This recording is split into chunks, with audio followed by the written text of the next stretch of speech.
Hello everybody, and welcome back to the final tutorial in this training series, which is a part of my initiative 360 Degree Consulting. My name is Rehan Pasi, and today we will speak about what happens after the interview. This stage can be challenging. The only thing more nerve-wracking than giving an interview is waiting for the result. Hopefully, today's tutorial will help you with this part of the job seeking process and give you more knowledge about what goes on during this period. Let's talk about application timelines and multi-stage hiring processes. An application timeline is essentially the average amount of time it takes for a company to hire someone after they have submitted an application. Various jobs in different industries have different kinds of application timelines. They are also affected by varied policies in every company. While some companies spend a few weeks on a single step in the timeline, other companies complete their entire hiring process within a few days. During the application timeline, there are a few things that tend to delay the process. They include background checks, the number of people involved in the hiring process, number of applicants the company may have received, the kind of position that the company is hiring for. There can be other factors too that might delay or speed up the process. On average, however, an application timeline can be anywhere between 3 to 4 weeks. Usually, the first step in this process is the application submission. This includes one's resume and any required job application forms. Once your application is received, it is screened by the hiring team or the employer. If your application feels like a good fit, they reach out to schedule an interview.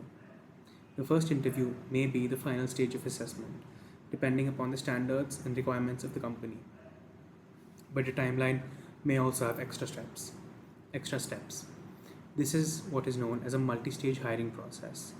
In such a process, an interview is not the only part of the assessment and timeline.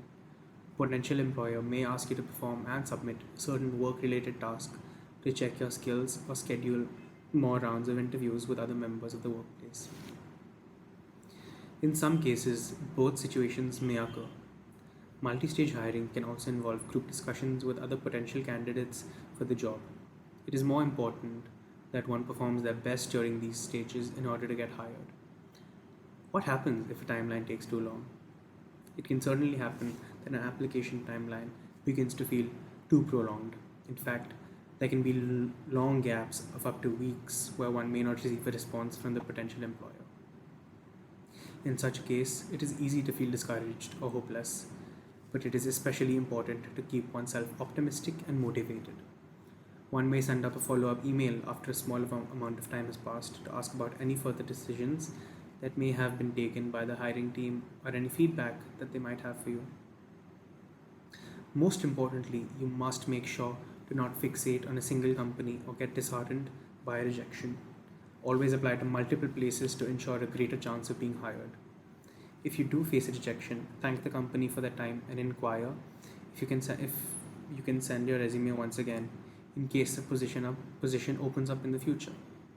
Make sure to establish yourself in the memory of the interviewers, and also present yourself professionally in front of the company. So what after the interview? The time during which you wait post-interview is absolutely crucial. It is an essential time to reinforce your professionalism and image, and can be a useful opportunity if you take it seriously. What should you do?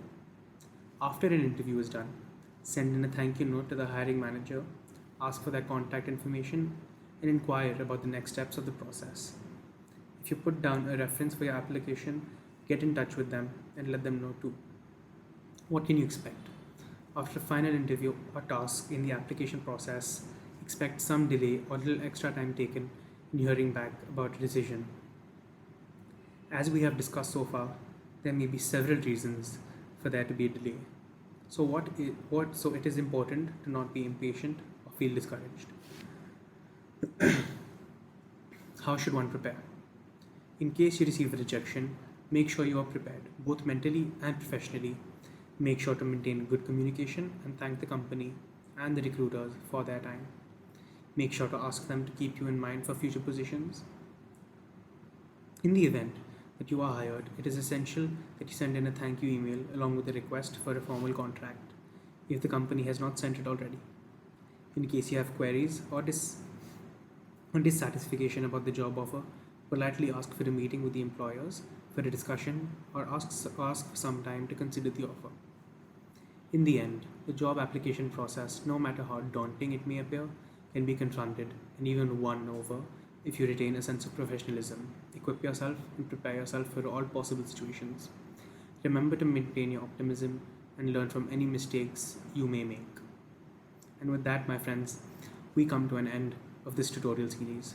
Thank you so much for coming along on this journey with me. I hope you had a great time learning. I had an excellent time teaching you all. No matter where you apply, I hope these lessons stick with you and assist you in your quest for professional employment. Until we meet again, thank you and all the very best.